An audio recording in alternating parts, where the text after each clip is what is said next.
तेल उबाल के डालते हैं, कोई केमिकल नहीं है इसमें, मसाले घर में कूट के डालते हैं। मैं दर्शकों को आपके यही संदेशा देना चाहूँगा, जो भी हम फसल लगा रहे हैं हम उनके उत्पाद बनाएं, और जब तक हम सेल्फ मार्केटिंग नहीं करेंगे तब तक हमारा जो किसान है वो बेचारा किसान ही कहते हैं ना, है तो वो ऐसा ही रहेगा। नमस्कार, YouTube चैनल दी ठाट में आपका स्वागत है। दोस्तों, आज का वीडियो का टॉपिक है श्री कृष्णा पिकल्स। मैं आज श्री कृष्णा पिकल्स के नजफगढ़ के शोरूम पे हूँ और आइए बात करते हैं उनके डायरेक्टर से, श्री यादव जी से, और आपको मैं दिखाऊंगा इस पिकल्स के कितने तरीके की वैरायटीज़ हैं।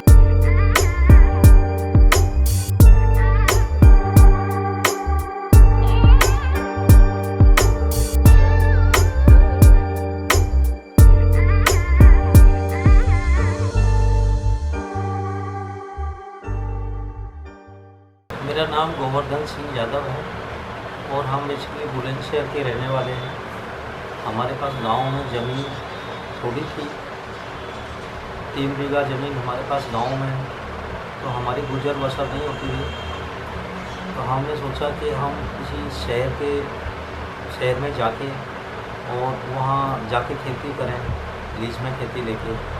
तो हम 1988 में दिल्ली आए। दिल्ली हमने खेती लीज में ली, उनमें सब्ज़ी लगाई।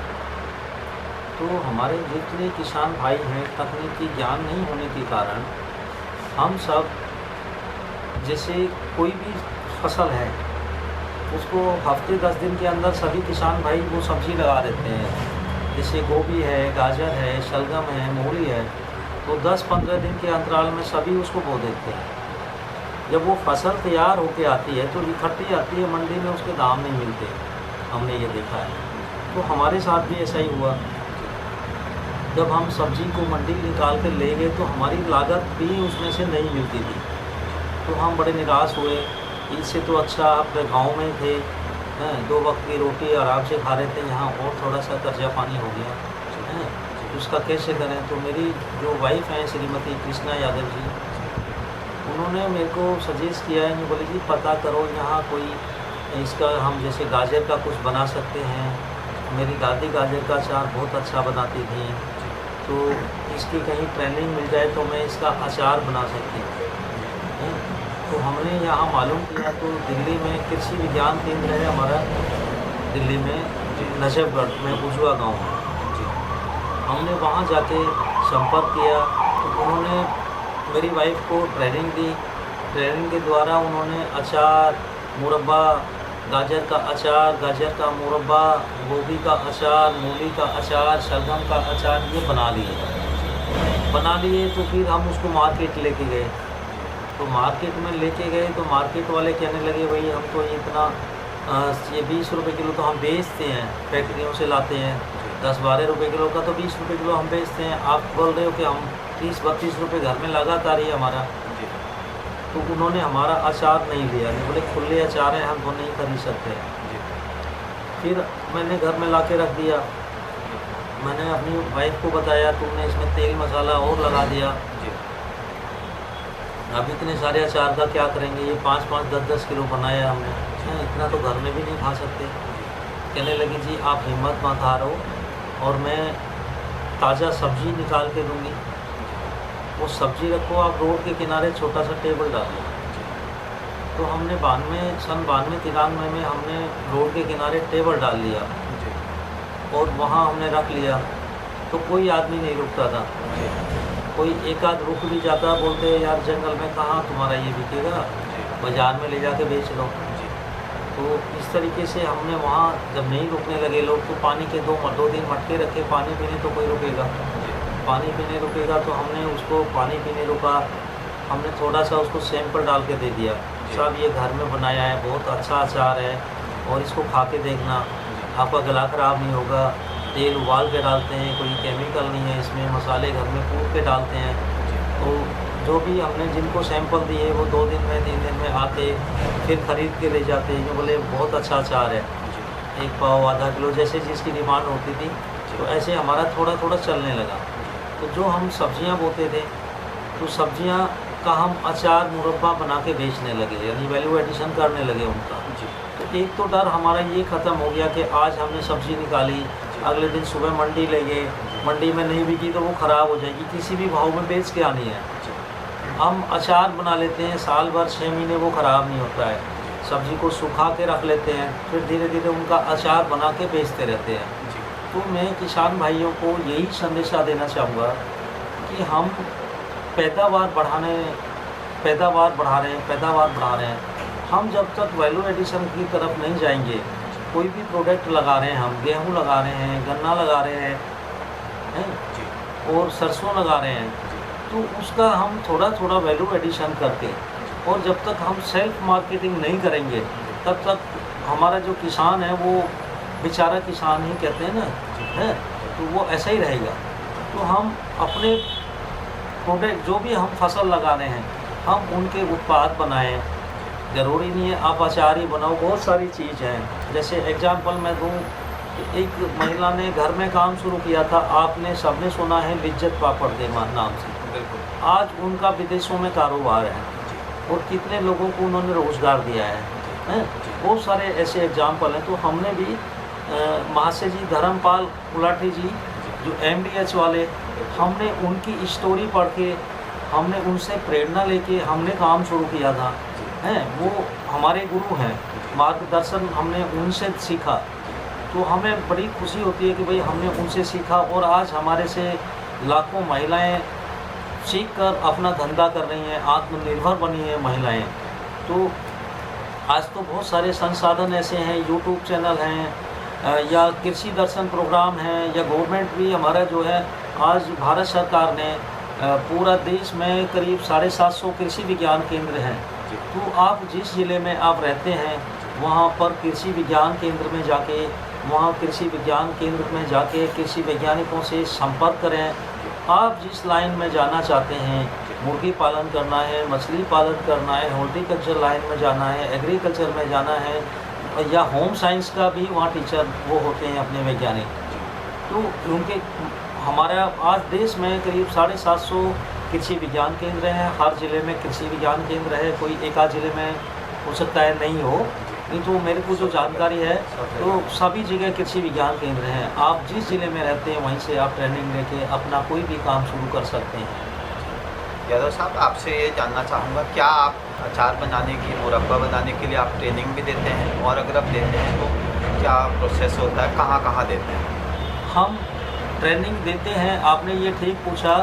हमने पिछले 5 सालों में पूरा बिहार प्रदेश में हमने जाके वहाँ पर एक अकेले आदमी को नहीं ट्रेनिंग देते हैं, ग्रुप में।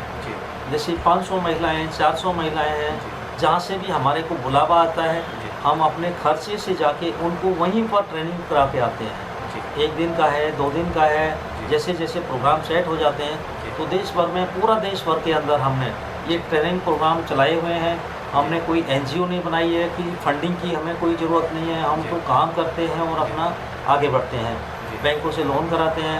और आज हमें जो भी कुछ दिया है समाज ने दिया है, तो हम चाहते हैं कि हम समाज को क्या दें। शुरुआती परेशानियों के बाद आपको कब लगा कि अब आपका बिजनेस चल रहा है और अब इसमें कंटिन्यूस रहना चाहिए? देखो, कोई भी धंधा है जी, एक साथ तो कोई सा भी नहीं चलता है जी। आपको उसके लिए मेहनत करना पड़ेगा, ईमानदारी से जी, और संघर्ष करना पड़ेगा जी। तो धीरे धीरे जैसे जैसे पुराना होता है ना, वैसे वैसे जी धंधा चलता है। इसके अलावा आपकी फैक्ट्री कहाँ कहाँ है इंडिया में? मेरा फैक्ट्री इंडिया में, मेरा गुड़गांव में है जी, ज़िला गुड़गांव में, हरियाणा में जी, रोहतक में है जी, और सूरत में है मेरा जी, और अभी मेरा बिहार में है जी। हाँ, 4 जगह। इन सब जगह पर करीब आप कितने लोगों को एम्प्लॉय दे रहे हैं? हमारा मतलब करीब हज़ारों में है, कई हज़ार लोग रोज़गार ले रहे हैं। आपके प्रोडक्ट कितने हैं करीब? हमारे प्रोडक्ट 152 प्रोडक्ट हैं हमारे जी, हैं जी, जो हमारे हैं जी, 152 प्रोडक्ट हैं। और जैसे आपने बताया कि इतने लोगों को रोज़गार दे रहे हैं, तो हमारी जो सरकार है, जी, जैसे मानिए मोदी जी हैं, जी, वो यही बोलते हैं कि नौकरी लेने वाले नहीं, नौकरी देने वाले बनो। बिल्कुल। तो युवाओं को भी वो काफ़ी प्रेरित करते हैं जी हैं। जी तो आज युवा वर्ग बहुत अपना एग्रीकल्चर की तरफ मुड़ने लगा है। बिल्कुल। नई नई टेक्नोलॉजी लेके युवा खेती करने लगे हैं। जी नहीं तो एक समय ऐसा आ गया था, किसान अपने बेटे को किसान बनाना नहीं चाहता था। वो शहर में जाके वो प्राइवेट नौकरी कर लेगा लेकिन खेती नहीं करेगा, खेती में कुछ नहीं। लेकिन आज बहुत सारे जो युवा हैं जी वो ट्रेनिंग लेके कोई हर्बल का कर रहे हैं, कोई अपना और कुछ काम कर रहे हैं। ऑर्गेनिक की तरफ बहुत रुझान हुआ है। जी ऑर्गेनिक की तरफ बहुत रुझान हुआ है युवाओं का। जी तो आज बहुत अच्छा मतलब सरकार भी सपोर्ट कर रही है कि 1 लाख रुपए से जी और 1 करोड़ का बैंकों को निर्देश दिए कि इनको लोन दो, जैसे जैसे जिसकी काबिलियत है। तो बगैर सिक्योरिटी का लोन पहले हमें 5-10 लाख का लोन नहीं मिलता था। अब बैंक हमारे को बोलते हैं कि जी आपको कोई बड़ा सा लोन लो, बड़ा सा लोन लो। तो हमने जितनी मशीनरी लगाई हैं उनमें सब में हमने लोन कराए, बगैर सिक्योरिटी का लोन मिला तो हमारा धंधा और अच्छा हुआ है, क्योंकि मशीनरी आई है जब से और जो अच्छा हुआ है। जैसे मसाले का हमने काम किया है, हमने तेल का प्लांट लगाया है। सरसों हम करीब 40-50 एकड़ में सरसों लगवाते हैं फार्मर से, और 200 रुपये क्विंटल में हम मार्केट से ज़्यादा में ख़रीद लेते हैं। पूसा संस्थान से बीज ला के देते हैं। तो तेल की जो क्वालिटी है वो बहुत बढ़िया है और फार्मर की जो पैदावार में भी अच्छा है वो। तो हमने सरसों दे दिया फार्मर को, 40-50 एकड़ में सरसों लगवा दिया, उनसे परचेज कर लिया।